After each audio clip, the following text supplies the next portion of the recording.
Hello, everybody, and welcome to the Steelers Sanctuary podcast. I'm your host, Dave Rivera from SteelersSanctuary.com. And today on the show, we have Nick Farabaugh from Steelers Now. Nick, how you doing? Yeah, doing well as always. Thanks for having me on, Dave. As always, it's always a good time to be on here. Lots happened since I think the last time I was on here. When I was Oh, I yeah. was last on here, what, like mid-season, right? So Yep, yep. been a while. Been a while. It sure has been a while. So, in keeping with that, what's your take on the new offensive additions on the coaching staff? What do you think of Arthur Smith and some of the other guys they've hired so far? Yeah, I thought some of the reactions to Arthur Smith being hired were a little over the top. I think he's a Yeah, solid guy. I think he's solid. I like what he does. I like the basics. He's very similar to what the McVay stuff is. I mean, he is a McVay adjacent OC. I'm not surprised by the hire as a result. I told you from the jump they were probably going to go McVay-ish. They did go McVay-ish. Worked under Matt LaFleur, obviously, who was the OC in Tennessee. So wide zone, play action, under center. hmm You know it. He does it. But the reason it's different is he runs the 2019 version of it, which John McVay and Kyle Shanahan have moved on from, and they have reinvented it. So yeah, what I hope Arthur Smith does is he learns from his mistakes as a head coach and follows the lead of those guys and kind of looks at that. Now, I don't know what the personalities of Arthur Smith. Obviously, we haven't gotten to meet him yet. We haven't talked to him in the media. So I don't have like a great feel on that yet. Is he a guy that maybe thinks he's the smartest guy in the room and doesn't change? I don't know. Or is he open to change? I think some of the staff hires, like Tom Arth, is from a very different background to be a QB coach. So I like that fact. Maybe changing the drop back passing game a little bit. I think that's something that his weaknesses are kind of highlighted on. And I want them to keep some of the gap stuff, the pulling stuff that they yeah, have for in the sure, run right? game. And I love that addition to I thought their run scheme after Matt Canada was fired was like two thumbs up. I thought Yeah, Eddie big time. Faulkner, Pat Meyer did a fantastic job of coordinating that, and I think keeping Eddie and Pat Meyer signals a shift to keep some of that. So what I hope is that they mix the wide zone Arthur Smith once with some of that gap stuff, which is exactly what a guy like Sean McVay runs nowadays. Like literally, you look at what they did when they faced the Rams, and they stole the Rams scheme after that. It was pretty impressive, actually. Um, and I know for a fact that they really liked how Shane Waldron used his passing game and the drop back passing game and play action to take shots. Again, not shocked that they went Arthur Smith. I think this can work. I think it's going to be dependent upon how much Arthur Smith looks at his mistakes from what he had with the Falcons and changes it. But I think the hire with where they're at, the quarterback position specifically, with the weaknesses that they have there, like Arthur Smith is a pretty good mitigator of quarterback weaknesses. He's done that before. I do think part of why his offense just collapsed last year was it was an awful situation between Desmond Ritter and Yeah.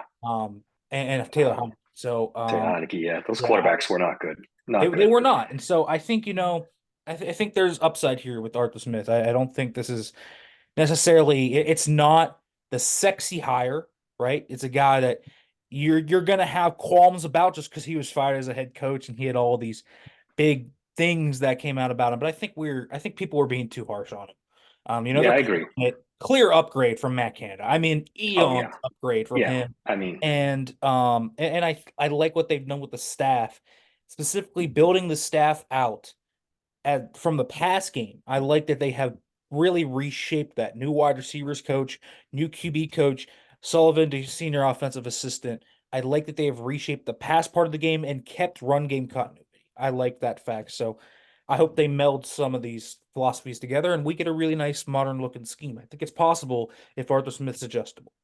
yeah, I wonder about the cohesion with the old guard and the new guard and you know, keeping Faulkner and bringing in Arthur Smith. I wonder how that's all going to play out.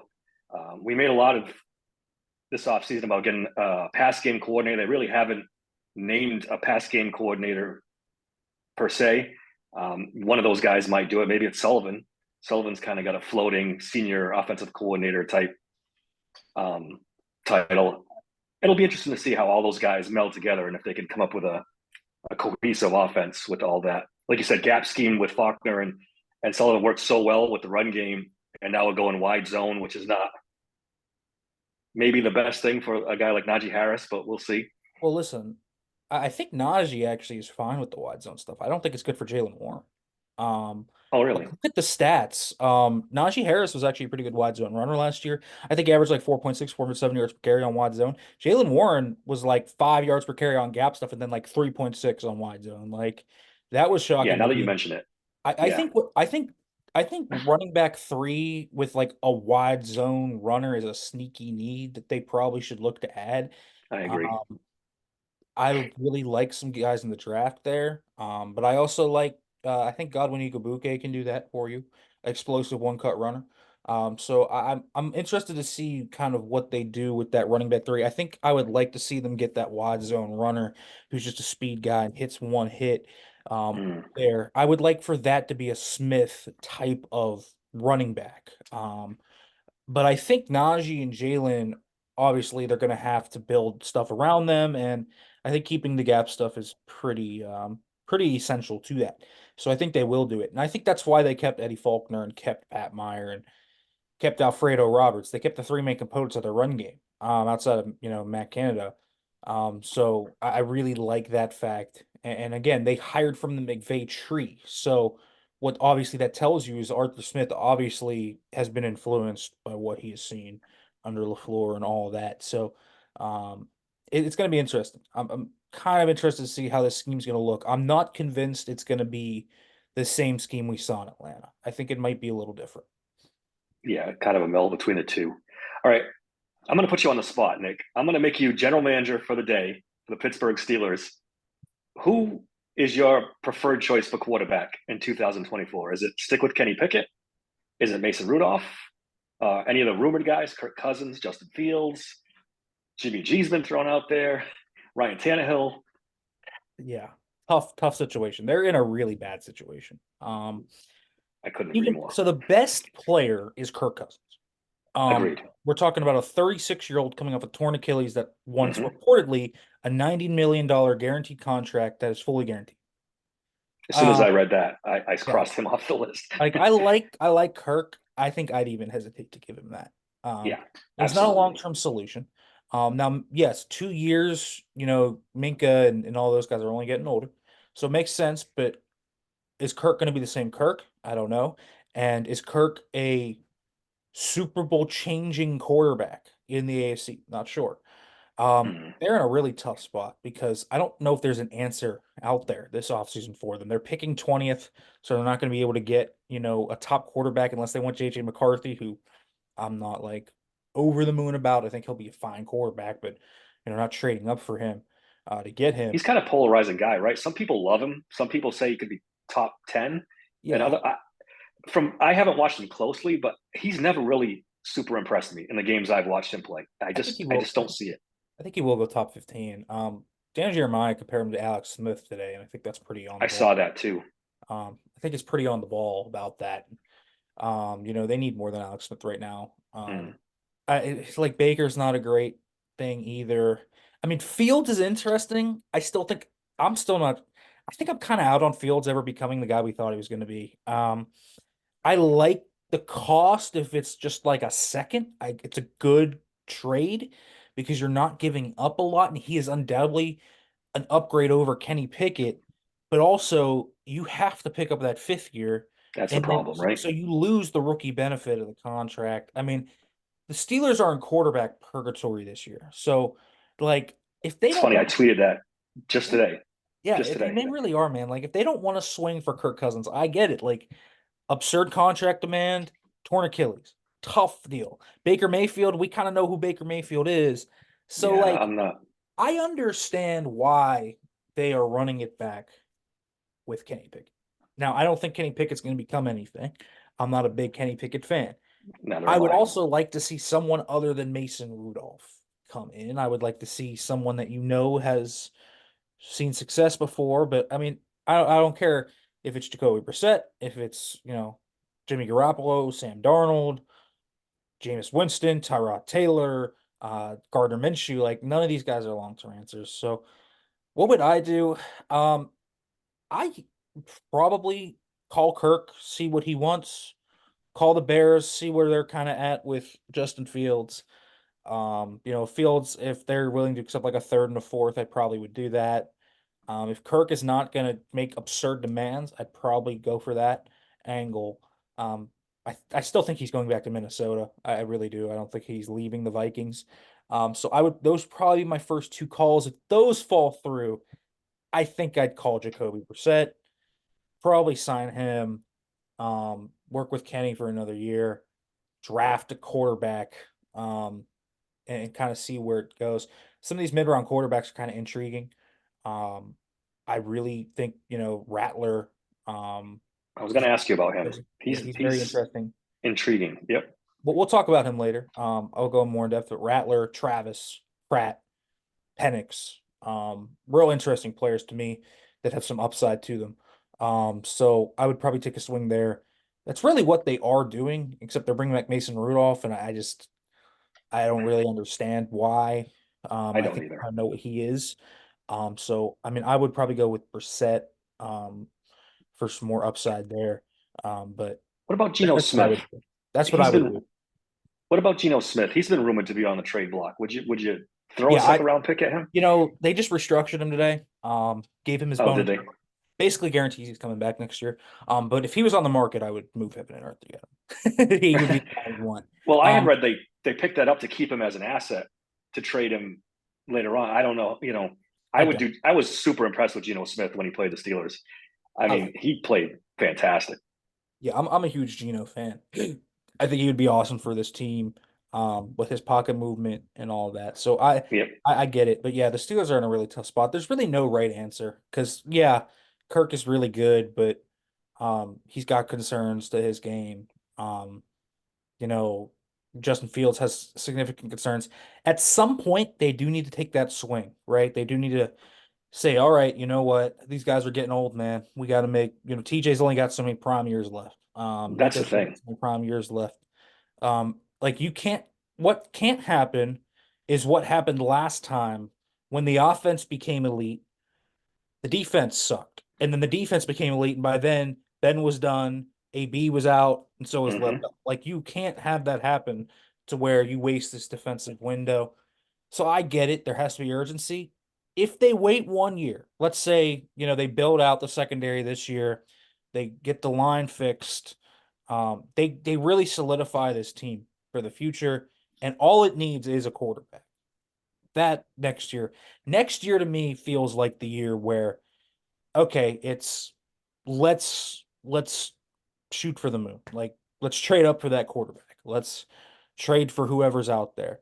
Let's go sign this guy. If this guy's on the trade block, that to me, I think is about right. They're never going to be bad enough. I feel like, No, um, to they won't. Under get a Mike top. Tomlin? No. Yeah, no, they're never going to be bad enough. But Nope. that is the I think that is the rationale to make the Fields move. Is you need to make a swing at some point. You're in purgatory. So if you trade for Fields and he does end up being that guy, then you're out of it. So even Yep. if TJ and Minka and Cam are gone, at that point you still have Fields, Pickens, Warren, blah blah blah, right? So Hmm. that is so yes, you do have to take that swing at some point. What would I do? I would call Kirk, call on Fields, see what the price tags there. Or I would definitely be hunting, but if I don't get what I hear, I think I'd be okay punting a year from now and building out this roster. I don't think it's a cardinal sin, um, but I do want to see the Steelers at least. What I want to see the Steelers do is put in the diligence to say, okay, is this opportunity open for us to upgrade? Yeah, that's important. I It just feels like you're spinning your tires if you're doing Kenny Pickett, Ryan Tannehill in a late round pick, which is probably the most likely scenario at this point, or some other backup. But I would do Fields. I really would. I would even do the second and maybe something else to sweeten the pot to get him. Just worst case scenario, just his legs alone give you a little extra something. And maybe if you build out the defense, like you said, that's a winning formula. I just, I I just don't know. I'm tired of the quarterback situation. I Nick, just will say I'm this. dying here. I can't. I'll just say this. Justin Fields has some really troubling habits. Doesn't process the field super well. He does. Leaves pockets early. He's a chaos agent. sounds a lot like guy already in the building. But he is obviously way more athletic and has a better arm and better tools than Kenny. So he is naturally a little better. But I just am I gonna get okay, so what's the launch point for Fields? Are you trying to get the next, franchise guy? You're trying to get into that top 12, or would it be a success if he ends up being, Jared Goff tier, Kirk Cousins tier, in that tier kind of. I don't know. I Geno, think that's the ceiling with him. I don't yeah, think like that feels he's like the ceiling. So, I yeah mean, yes, but theoretically, do you think, you know, if it works out specifically, could Kenny Pickett reach there? I think that's also the consideration. So I don't know. I understand the Fields rationale. The reason you would trade for Fields is you have to take the swing at some point. You're in quarterback purgatory. You don't want to spin the wheels again. TJ Watt's going to be 30 years old. Minka's going yeah to be 28. Cam's going to be 36 or what, 35? 35, I think. He's Yep, going to be 35. And even if you think the big man has, 3 or 4 years left, he's only got so many elite years left, yep, if any. So it becomes very, very hard um to place what they should do. I think Fields is the swing if you take that swing. I will say that. If yep, I were GM, I'd probably check on the price, but I think there are a lot of concerning things with Justin Fields that suggest he might just be who he is. So yeah. He's I definitely not perfect by any he's stretch of the not. imagination. And they are making the right decision to go after Caleb. 100%. What's that? I said they are making the right decision to Oh draft yeah, Caleb. So Caleb, absolutely. 100. Before we start going through the positions of need going into the draft and free agency, I wanted to ask you about Deontay Johnson. There was some rumors that he might possibly be on a trade block. You don't know what to believe at this point. Yeah, I I tend to believe it a little bit. He's not, we heard Zach Azani's, one of his things was if you don't block, you don't play. Well, my first question was, well, what do you do with Deontay Johnson then? If you don't block and you don't play, his contract's up after 24. He wasn't exactly a model citizen in the locker room this year. Would the Steelers entertain trading Deontay Johnson? I know the wide receiver room's not, stacked for sure, and they'd have to replace him. But it's kind of interesting to think about Deontay Johnson. He's in a tough spot. The Steelers are also in a really hard spot though, because I don't feel like they have the draft capital to replace Deontay. Now, even if you get a mhm, second, it's a great class for sure. You get some cap relief, so yes, that would help. But would it just be better letting him walk and bagging the compensatory pick next year and, doing that route? Probably. If you can get a second for him, maybe. Um, I do think Deontay's an odd fit in the Arthur Smith offense. He's a very definitely is. interesting fit. With all the condensed splits, he's going to be an interesting fit. But you can also use him like the 49ers use Debo Samuel, where you just make him a yak guy, make him a guy that wins on route running. Like Debo doesn't really block either. He tries, but he's small, right? Like Mhm. if Deontay at least tries, you could probably get him on corners or safeties and at least let him be there. So I mean, they need a blocking hoss in that room. There's no doubt about it. They need to sign Yeah, someone. My favorite is still Noah Brown. I think he'd be a really awesome fit for them. Probably only costs like 3 or 4 mil, and he's was a really productive receiver in just 10 games. I think his upside to be a really good player is there. Um, the Deontay stuff is tough because it has to be one rooted in more, in my opinion, than just on the field things. I just don't think you trade a very talented player like that if there isn't a reason to. They're not yeah. talented enough to move that guy. That's a downfall. The wide receiver room's thin. It is. Um, If you had his replacement on the roster, sure, yeah, different, right? Okay, if I had drafted that guy and I knew there was someone behind him to place him, sure, but then you're forcing yourself to trade him, and you don't even get any flexibility with that pick. You have to pick a receiver in the top three mhm, picks, and so I mean, what are you doing with the extra pick? I mean, maybe the fancy idea that I someone threw out to me was maybe you try and concoct a trade with Chicago to trade him and get Fields. Um, that's maybe interesting. that's something you could do. So that could be something interesting. But I think I'd hold on to Deontay. He's a really good player. Like I get he's very frustrating in what he does, but not many guys run routes like him. He has a very good route tree. He's a yak monster.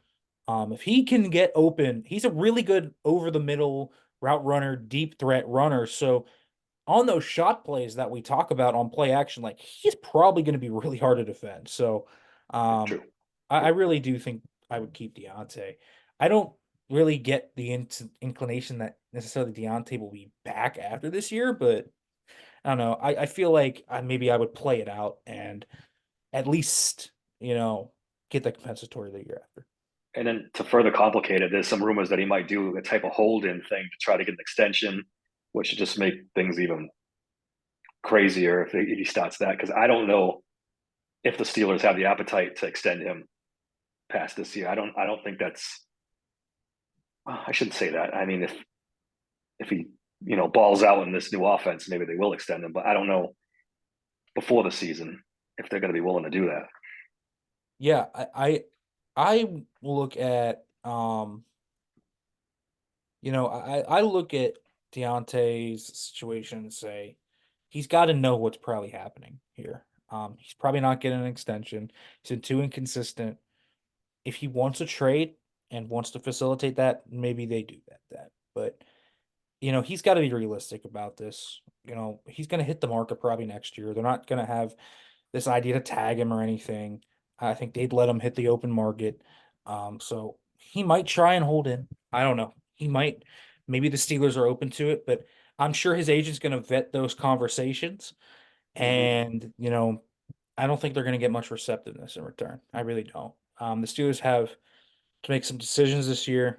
Najee, Jalen Warren's probably getting an extension Right. after next year. Muth is a discussion you have to make. Mm-hmm. You have to make a discussion about a lot of these guys. Like, I mean, it's not even too early to start thinking about TJ's next contract. So, it's really not. So you're gonna have, start thinking it's gonna be year three now. You got to start thinking about future cap, man. You got a lot of Yeah. high paid players between Minka, Highsmith, Watt, Hayward.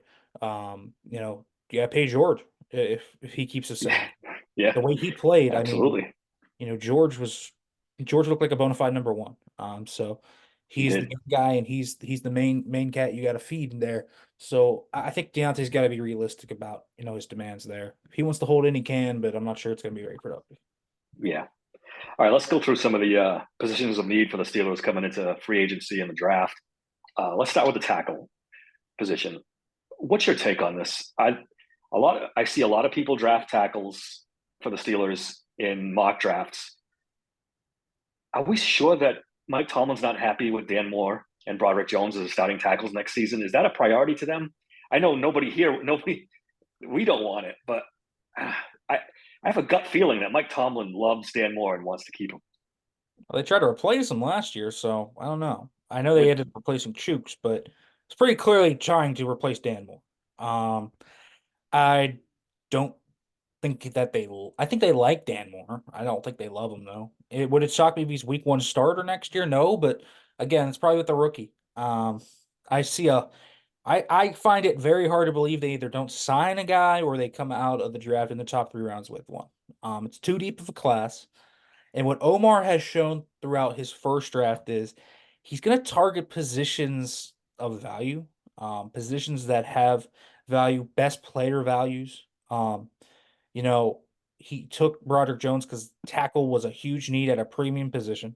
They still have a clear need there. And Dan Moore is a free agent after next year. So they need a That's true plan too. there. So even if they don't take one in round one, round two or round three, they are probably taking.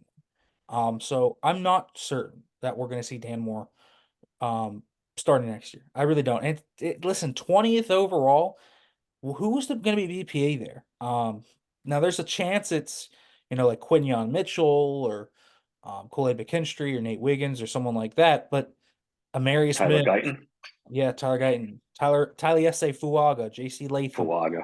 Yes, Um, I you know when we talk about tackles, man, I think Mims is the best fit for the offense. Um, you do.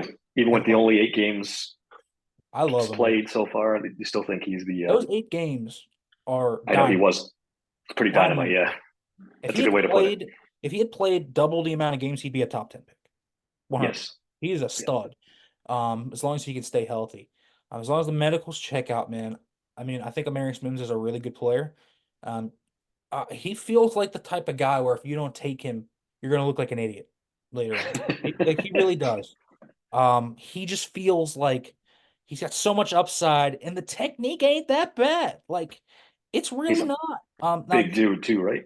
yeah, I mean, you might, you have to coach him a little bit, but like he's further along than Broderick was. And he's further along than a lot of these other tackles are. He's better than J.C. Latham, I'll tell you that. Um, I'm not a huge Latham fan, to be quite honest with you. Reminds me a lot of like Eric Flowers. Um, Okay. I think the tackle class is a little overrated. It's not a lot of ready-made day one starters, if that's what you're looking for.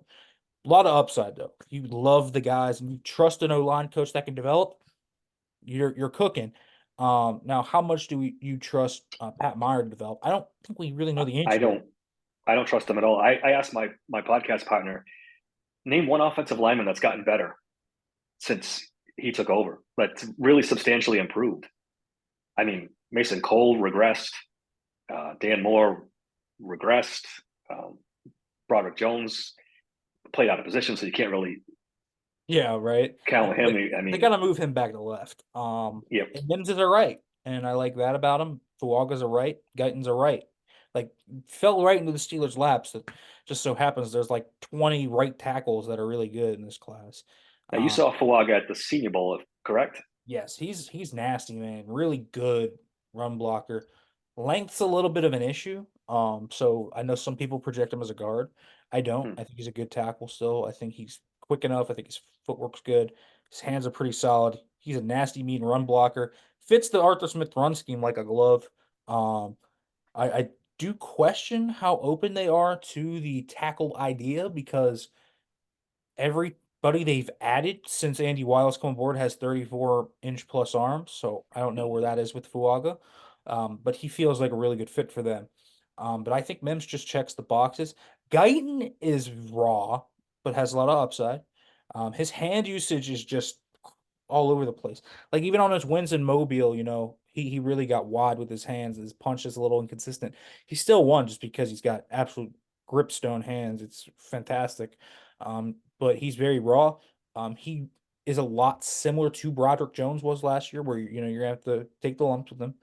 But Mims feels like a guy where you can get over the inexperience and injuries, which is a concern, obviously. It is. But at 20th overall, like I'm cool with it. I would take him if I'm, realistically speaking, because I would imagine, Fashanu, Alt, Fuaga, and Latham are Yeah. probably off the board. If Mims is there at 20, I'd have a hard time passing him up. But the cool thing is I look at the board on 20th overall, and there's like four positions they can get great value at. So I think that they have a lot of options. All right, let's flip to center. Do you think center is a good value at 20 for this Dude, class? JPJ, Jackson Powers Johnson is the hot name right now. Zach Frazier might be a little too early for him at 20. You trade down and then take a center, I'm not a recoup a trade pick. down proponent in this one. Now, maybe I think the trade down scenario is okay. You trade the second round pick for Justin Fields. Maybe you then go back and try And and try to get some recoup some picks. Yeah, things. But I don't love the idea of trading back. And Jackson Powers Johnson's probably not going to be there if you trade back too far. Like he really yes, not. Dolphins pick after you. The Cowboys need a center. Does he even make it to 20? Like I don't even know. Like the I've Rams seen really him need a center go too. earlier than Um, that. Some mocks. Yeah, yeah, he's gone early in some mocks, and rightfully so. He's a stud. Big dude, but moves better than you think. He's really good in space. Perfect fit for the Steelers. Do awesome, absolute stonewall in pass pro. Despite having length issues, he really maximizes it and doesn't really show up on tape. Wrestler background with Frazier and him as well. Love that. So, hmm. the leverage is there. The one issue I have with Powers Johnson is that he doesn't actually snap it very well. Um, So he like fit right his in with the Steelers. Yes. I feel like this is a trend I'm seeing more in the NFL nowadays where the centers kind of suck at actually snapping. Like even top centers, like Creed Humphrey's not good at snapping the ball. Yeah, I saw Um, him struggle. Yeah, you're right. You're he's all right. over the place. Like, and then I was looking at like a lot of the free agent targets that they could get, like an Aaron Brewer, an Andre James, a Tyler Biotish, and like it comes up again. They just aren't very good snappers. Like it's an interesting thing. I don't know why that's a thing, but I feel like it is a thing. I remember even watching the Steelers' opponents this year, and I felt like a lot of the snaps were all over the map. So I don't know if that's a Steelers specific thing. Jackson Paris Johnson needs to get better at that. The Senior Bowl was a complete disaster in that regard. And then you watch it on Oregon tape, and it's all low and outside. Now it was consistent, so I'm sure Bill Nix just adjusted to it at some point. But Hmm.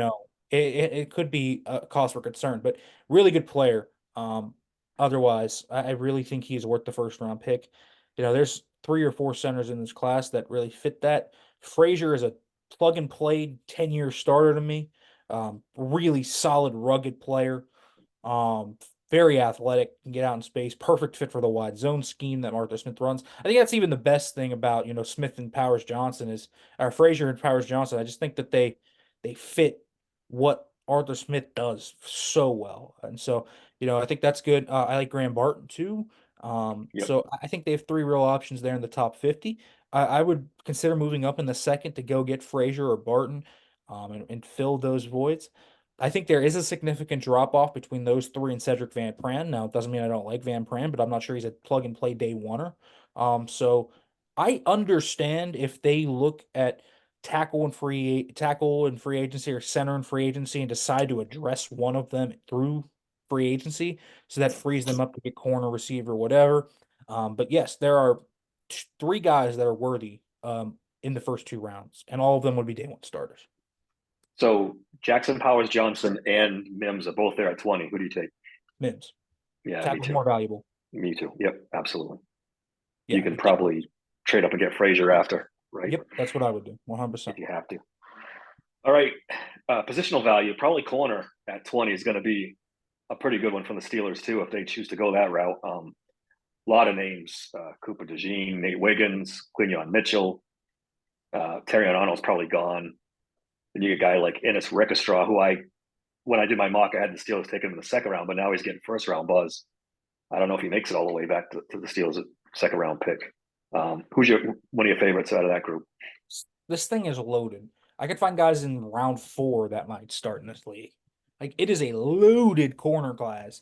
Now at 20, Quinion Mitchell is like glove Dream fit. scenario, right? Yeah. Played a lot of press, played a lot of off man, fits beautifully next to Joey Porter Jr. I really like that pair if they could get it kind of there. I really like that marriage.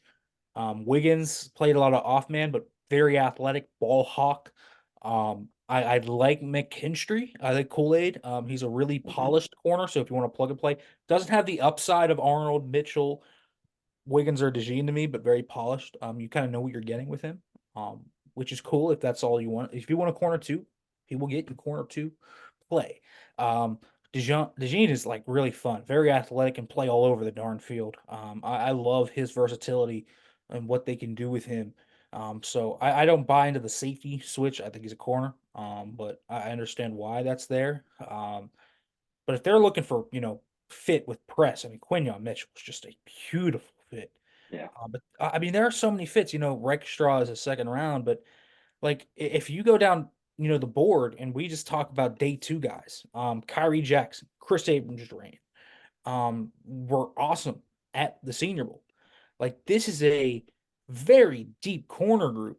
Kamari Lassiter, TJ Tampa, Mm-hmm. um, Kane Carson, DJ James, Max Melt, Josh Yep. Newton, Mike Sanders still. Like some of these guys are slots. Cam Hart. I'm just naming so many guys because this is such a loaded class. You will find value late in this class. I wouldn't be against them drafting, Quinion Mitchell at 20, coming back in the 4th round and getting a sub package guy like a Renardo Green, a Daquan Hardy to be that slot dime Slot guy. corner. Yeah. Yeah, I would like that. I think that could work for them. But man, you want options like if they don't come out of this class with a good corner, they're crazy. It's very similar to how I Something's feel about wrong, wide right? receiver. It's very similar to how I feel about wide receiver. It's such a deep class. You have to dip into like Mm-hmm. take a receiver. You have depth issues. Even if you sign a receiver, like I would take one. It is so deep this year in the wide receiver group. Receivers like a sneaky pick at 20. Could Oh, they you think so, huh? Could they do it?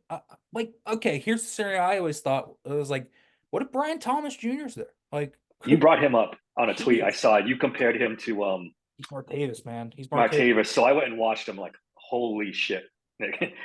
You got me going with him.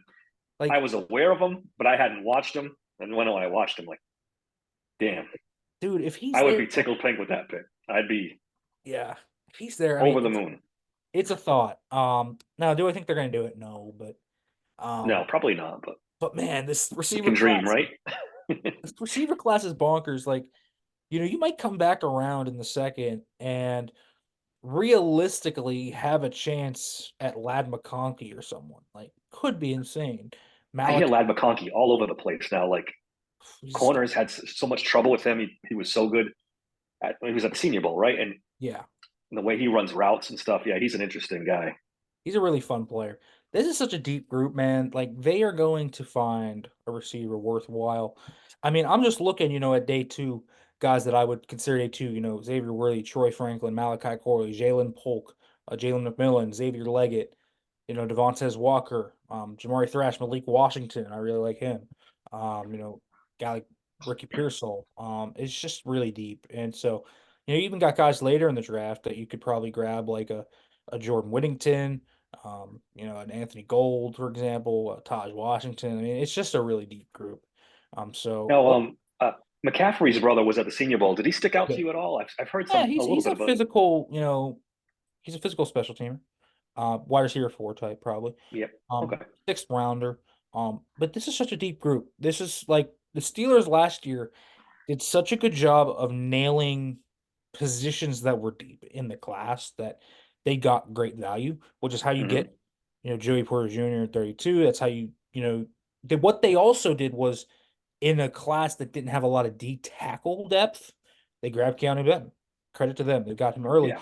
But then they came back, traded back, got value from 80, and still got one of the better tight ends in Darnell Washington. Like Herbig fell to them in the fourth. They did a great job of doing thinking what other teams were thinking and dipping into very deep classes. So I expect them to do the same this year. I expect them to draft a corner. I expect them to draft a receiver. They might double dip at one of those two spots, might double dip a tackle. All three of those are deep, and they should rightfully draft one of each. Absolutely. Let's switch to linebacker. Holcomb's injury and Roberts is going to be 30. He was injured too. It almost feels like they need to draft a linebacker just to have a young option behind those two guys, right? Ugh. No, Bad linebacker class. Really bad linebacker class. Edrin Cooper, you don't like him? I love Edrin Cooper. He's probably going to go first round or in adjacent, outside the first, and I'm not willing to spend that capital on an off-ball linebacker. They are not at a spot right now where they can afford to spend significant capital on an off-ball linebacker. They just can't. What Um, what do they do for the 2024 though? Can you count on those two guys? you sign And someone. You sign sign someone sign cheap. a middle of the road guy. Yeah, Yeah, I like mean, I explore bringing Quan back. I would get him back for camp. But like inside linebacker free agency class, it's not gonna be like insane, but it's there's enough there. Like you can find someone on that market. I don't know, a Denzel Perryman to bring in. Just someone that gives you like base level play. Oren Burks. Again, Anthony Walker.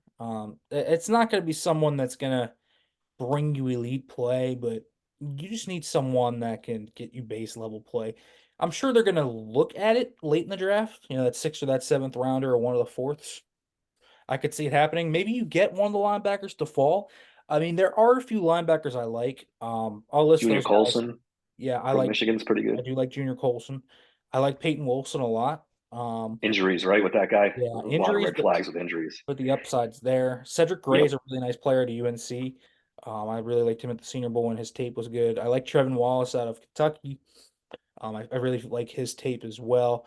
Um, Kid out of Indiana, Aaron Casey had a nice Shrine Bowl when I was there. I thought Melma and Najong Meta had a nice senior Shrine Bowl too. He's from Wisconsin, so keep that up. A Badger, obviously, Yeah. Yep. They like is their something. badges, that's for sure.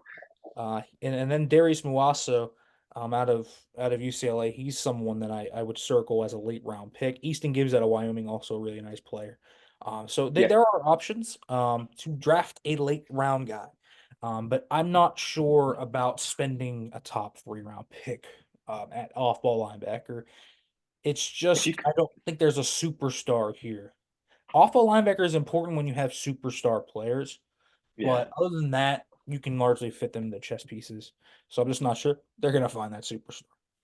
if you could guarantee me Holcomb would come back healthy, then I would say, ignore the position, just go like you said, get a baseline. He just scares me. He's been injured now. This is a couple seasons in a row. Um, we'll see how that turns out. Let's switch to safety.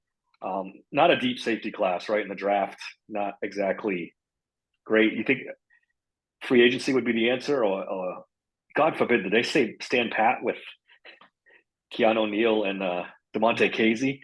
I doubt it. I doubt it. They might keep Casey as the three. That wouldn't shock me, but I don't really see a scenario where Neal's back. They had to play Minka in the slot and in the box because they had no one else capable of doing it. Yeah, They need someone there to do it. And there's so many, while it's a crap safety class in the draft, really good free agency class. I think they're going mm, to find someone. My favorite is Julian Blackman from the Colts. I really like I like him. Blackman. Played free safety most of his career, but last year played in the slot and played in the box 50% of the time and looked awesome. He can do all 3 spots. That's what the Steelers need to do. The Steelers do not need a box safety. They do not need a free safety. They need a guy that can do both. That's how you get Minka rolling. So Minka can do everything. And so Blackman just would unlock it. And Blackman's such a solid player. I really like him a lot. So if you did, for example, keep KZ as, a free safety up top, in sub packages in your three safety base, and then you could put Blackman in the slot or in the box or roll Minka down to the robber role. Like I could see that working. KZ's not a bad player. I just thought he got really overexposed this year. I thought he played too much. Still think he's a starter. Can he be a contributor? Yes. I think we saw that when, Edmonds was around where KZ came in for 15, 20 snaps a game and giving really quality play. So I think he can do it. I just don't think that he is a full-time starter anymore. So um, I don't blame him if they don't completely overturn. If they do completely overturn, I also don't blame them if they just move on from KZ and Neal. But um, I could see them holding on him. But I think that's going to be one of their free agency additions. That's my guess.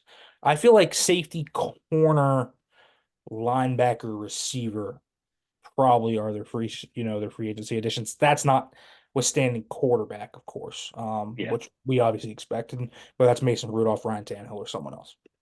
Let's go back to corner for a second. Do you um, try to break the bank and go after L'Jarius Sneed, or do you try to find somebody a couple rungs below him? I mean, we all love Sneed, right? I mean, he's spectacular. The only problem is he's going to cost you spectacular money, right? Like, what are we talking? 19, 20 million per for a top corner. Dude, I would absolutely 100% go after the Jason. He's a perfect fit for this game. He fits what they want to do. He would make this secondary elite as long as they get average safety play, which they probably would. He would do literally what they need, like legitimately. So I would love that. I would take a swing and see how much it would cost. If it's like 16, 17 a year, I think I'd do it. Just think like that is their biggest equalizing force right now is if they're not gonna get a quarterback and they're gonna play patty cake there, all right, make the defense as good as it can be. Yep, And so I agree. when that defense is built up to there, again, next year when we're talking about, a secondary that balled out, a front that has TJ Watt, Alex Highsmith, Keanu Benton, blah, blah, blah. And we are talking about needs with an O line, hopefully that is gelled. What we're probably going to be talking about receiver because of Deontay's contract, and then the other one we'd be talking about is quarterback, and the swing can be made a quarterback. So I would, I would, I would make the swing at Snead. If you don't go for Snead, I mean, there's a few other names out there that make sense.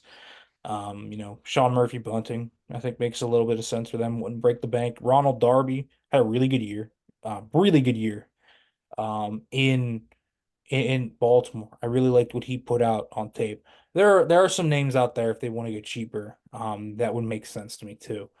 And like I also don't know what they're gonna do with Patrick Peterson. I think that's a Yeah, that's question. going to be interesting. He's not like a he's really not like a bad player. He's a pretty solid player. He's just not worth 10 million on the tag Yeah. for what you get for him. But if he's like willing to come back on like a cheaper tag, I think I would keep him. I really would. I get that he's not like a blazing speed guy, but I thought down the stretch he played pretty well in his sub package role. So that would take at least a need for a year off the board if you really wanted to.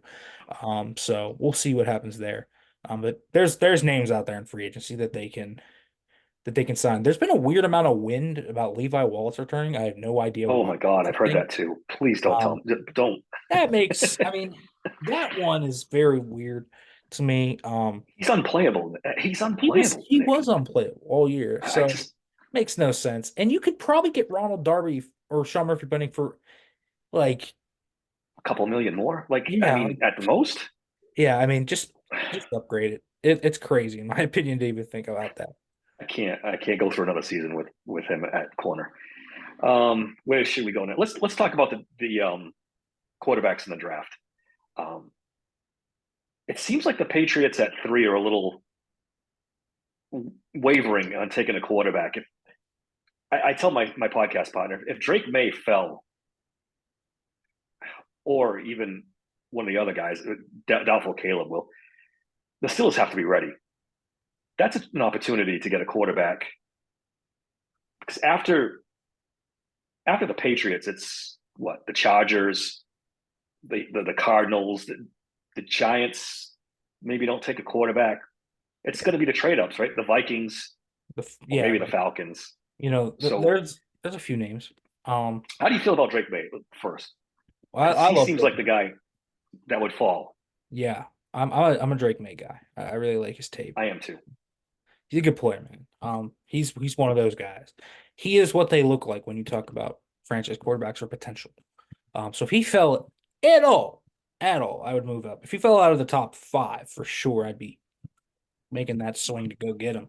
You have to. He's not going to, for what it's worth. Neither is Jane Daniels, I don't think. I think those guys, we might have three quarterbacks in the top five. Will not surprise me. Um, so yeah, I mean, if that scenario even comes close to happening, I would move up and try and get them.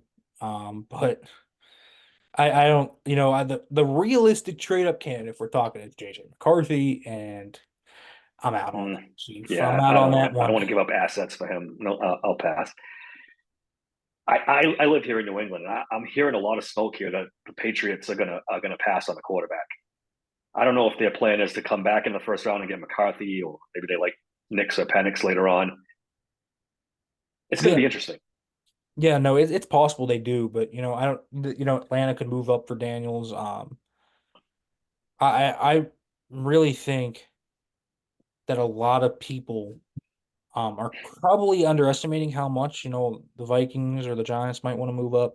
So it feels like the Raiders also are like The Raiders too, coming yeah, up for a swing. So we'll kind of see. Obviously, the connections with Pierce and Daniels are there. So we'll kind of see there. But yeah, wouldn't surprise me at all if the Patriots Patriots did not draft a quarterback. I think that would be wonderful as well. To keep them out of the AFC. yeah. That's That would be that fantastic, should actually. be, that should be the idea. Caleb Williams and Drake May should go to the NFC. That's what everyone. 100%. You said you liked Rattler a little bit as an intriguing third round guy. What about the other guys? Pratt, maybe. Yeah. Well, Rattler's interesting just because he really is better than I think people realize. I think a lot of people still think he's the OU guy, man. I like watch the tape. I came in with a lot of preconceived notions, and I think he broke a lot of them. He wins a lot more in structure than you think. He's obviously got the arm talent. He's always had the arm talent. But he does win in structure a lot. That O line was awful. He had to move around, but I thought the pocket movement wasn't bad. I didn't think he built pockets, and when he actually got time, went through progressions, hit the right guy. I thought he was awesome at the Senior Bowl. Like he could be a very interesting player to me. I would take a swing on him in around three or four. I really would. I like him. Would The you? other guys, Michael Pratt, probably a little less upside, very high floor. Has a good enough arm to make tight window throws. I like him a lot. Hits the right guy. A little antsy in the pocket, but he's a pretty solid player. He'll be a backup in the league for a long time. Jordan Travis is interesting to me. I really think he would have been a day two pick if he had not broken his leg. I really do. Great leadership. The intangibles are there. He's got a solid arm. I thought he made some really nice throws on tape. Can layer balls at different levels. So I like him. And the last guy I'm kind of interested in, among that kind of group. It's pretty hard to like pinpoint another guy, but if you really look at it, you got Travis Pratt Rattler, and then Penix is a little bit higher up, but like stuff that I heard the Senior Bowl was like Penix might be a third round pick. Like if he's a third round pick, I'd have to think about it. I really would. I don't think I'd take him in the second, but he is such a gifted thrower of the ball vertically. Yep. His accuracy at that level is really good. His pressure to sack ratio is insane. Like it's like 7%. Now, some of that is because you play behind, Troy Fatanu, and you play behind two really good tackles. But I think Yeah, the other also, tackle's pretty good too, right? Yep. yeah, Rosengarten's a really nice player Yep. too. So like, yeah, you do kind of get that benefit, but also you kind of watch his pocket movement. He steps from the pocket. He slides, he climbs, he does some really interesting things. Has absolutely no out of structure game whatsoever, though. He has no Yeah. athleticism outside of structure. And that And is it's the a medicals with him too, right? He's been yeah, injured in a medical work ton. too. He's Yeah. interesting to me. He really is. He has some intriguing traits to him. Has some traits of prospect Gino, not Gino right now, prospect Gino, who has Hmm. grown to where he is right now. So he has some of those early Geno traits that I think is interesting. His release is real wonky, but it's real snappy, so you can get it through real quick. Like it is a pretty quick release. So he has some interesting traits to him. If he fell to the third, I think I'd have to think about it. Um, but yeah, I think out of my, those mid-round guys, I think Rattler might be my favorite. I I'm really with was you. surprised. He surprised me through tape, through Senior Bowl. I was a non-believer just watching on TV, and then I watched the tape and I studied him more. I got to talk to him a little bit. I would take a chance on Spencer Rattler. I heard he's a real solid kid too. Like he ended up being captain for South Carolina this year, and I heard a crazy stat on the Move the Sticks podcast that he was under pressure 40% of the time. He dropped back with South Carolina. That's how bad their offensive line was. So It's yeah, awful. I'm with you. I think I like Spencer Rattler a lot. It was Um, awful, man. Awful. what's that? His O-line was so bad. Like, That's what they said. They started 10 or 11 guys on the offensive line this past year at South Carolina. So it was rough. Let's finish it up with defensive tackle. We know Cam Hayward's getting a little older. We don't know. Do they cut Larry Ogunjobi? Do they keep him for one more year? Um, what do they do there? Do they draft somebody? it's tough because again, we talk about how they're in a really hard spot. Like D line is one of those spots where you're like, dude, I would really like to get another guy in that room. And they Hmm. don't have much depth. Like Armin Watts is a free agent, Montrevious Adams is a free agent. So I don't really know. Can they afford to cut Larry? Like Yeah, it's like that contract probably on the not. back line. That is Omar's biggest mistake. It It really was. it is really, really, really hard. He did not have a good year. And No. so I don't really know. I don't know what you do. Like you look at his contract and I mean you get some benefit, but like it's not overwhelming. Like you cut him, Yeah. you get, pre-June 1st, you have more dead than you get saved on that. Now you cut him post June 1st and it turns into nearly 10 savings and 3.5 saved. So I get that if you want to do it with a post June 1st designation. But he's a tough, tough, tough decision. I think they might just keep him. I'm just not sure they have the room to replace him. Um, and I'm not sure that they have the kind of depth The to depth. replace him. Yeah. Does Watts come back? Does Montrevious Adams come back? Sneaky kind of important to get one of those two back to me. I think they need to get Yeah. one of them back. I Yeah, for don't know sure. which. I think I'm leaning towards Adams just because I'd rather get that nose spot filled. I'd like to have someone you have at nose that you can trust. to start to experiment with Keanu Benton being the Cam Hayward replacement because he can Yep. be. I want to see that. They didn't do it enough last year. So you get him back and you draft somebody. I've been drafting D line a lot. There's a lot of day two guys that makes sense. Michael Hall from Ohio State. yeah, they were really on him at the Senior Bowl, and I really like his tape. He's really undersized. Like he is not a typical Steelers D lineman. His frame is very similar to DeMarvin Leal's coming out of Texas A&M, but he's a very different player from Leal. So Leal coming out, was a guy that stood up on the edge. Ohio State had this 280-pound kid playing nose. Like this kid was playing nose, so it was a little interesting. So he got crushed in the run game sometimes on those double teams. But if you put him at 3 tech or 5 tech, theoretically, he might not have to do that. 2 eye, he's got quickness. He could be a really fun player, man. I really like Michael Hall. As a player that can, be that 5 guy, can be your kind of okay, we screwed up on Lee Howe, so let's get this cat in here. Reminds me of Milton Williams a Okay. lot. And that is a guy that Andy Weidel drafted. So Yeah, he's still with the Eagles, right? yeah, Still there. he's Yeah. been pretty good. But like there's a few really nice players. Jerzon Newton in the first round could be a sleeper pick. But Yeah. I look at second round, guys like Tavondre Sweat, Leonard Taylor, Michael Hall, Ruko Oroho from Clemson, who I really I'm like. glad you said that name instead of me. I was struggling with that one. Or Horo. Yeah, Horo. Yeah, that's a tough one. That's yeah. that's a I tough tell one. you, it's a tongue twister, but Horo is, you want some. This is a nice D line class. I don't think it's like as deep as corner, wide receiver, or you know, tackle, but I like some guys. Chris Jenkins, McKinley Jackson, Brain Fiskey, Dwayne Carter, You Tyler. brought up I think you tweeted about Gabe Hall at one point from the Senior Bowl, right? As a later Oh, he round was guy. awesome. He Yeah. was awesome. He doesn't really have like great flexibility, but he has strength and he's a bull coming at you. Um, he's going to be a really good run defender at the next level, and I think people are underestimating how good of a pass rusher he is. But I'll throw out another name that no one is talking about that was awesome at the Shrine Game was Christian Boyd. I couldn't stop Okay. talking about this kid at the Shrine Bowl. He dominated the week. I mean, he has a great build. He's got great moves. You could probably get him in like the 6th round, and he could be this year's Kobe Turner. Like he is that good. Okay. So I like this D line class. I think there's enough there. So I would draft a D lineman. I probably think they kind of have to keep Larry. I understand if they do cut him, but like you got to replace him too. Like you would need to Yeah, start that's the problem, right? and They it's not actually need him. like if they were sitting on a mountain of cap space. I think they could be like, yeah, we'll cut him, but they're not. So I doubt it. I doubt it. All right. Before I let you go, are they going to draft a punter this year? Is this going to happen? 7th round, 6th round, maybe. It's What is it? The possible. BYU kid's supposed to be pretty good. Oh, Ryan Recco. Yeah, Ryan Yeah. Recco, man. Dude, I stayed late one day after Shrine Bowl practice just to see this kid punt, and he was bombing things.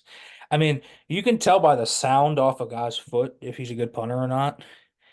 Yeah, consistent. He put some English on it where he coffin cornered it like 4 straight times. Insane. Oh And wow. then they put him in a live drill and he did the same thing. Like it was pretty incredible how consistent he was. Now, obviously, the Stars are dome and everything, so it's a little different, but um, he was awesome. Grew up in Washington, played in Utah, so he's dealt with inclement weather. So it's Yep. not a concern. So I really like him, man. I really like Recco. Torrey Taylor, I thought had a good week at the Senior Bowl. Austin McNamara did too. So there's 3 punters at the very least right there that you could theoretically add to the draft. 7th round maybe. And again, it's a really bad like it's not a very deep class overall. I saw you tweeted that today. Like the day 3 is pretty bad, huh? It really is. So like guys that are usually UDFA's are going to go around 6 or 7. So if there's a year to draft a punter, it's probably this year. Yep. All right. Nick, thanks a lot for coming on. We really appreciate you. Always have great draft stuff and free agent stuff, and of course, your Steeler stuff too. You got anything to plug before we get out of here? Yeah. Follow me on Twitter at Farabaugh Make sure to read stuff at SteelersNow.com. Check it out. Thanks for having me on as always, man. Yeah, if you're not following Nick by now, you're missing it. You're not doing it right. Give him a follow on Twitter. Okay, that's it. Thanks a lot for coming on, Nick. And until next time, thanks for listening to the Steelers Sanctuary podcast.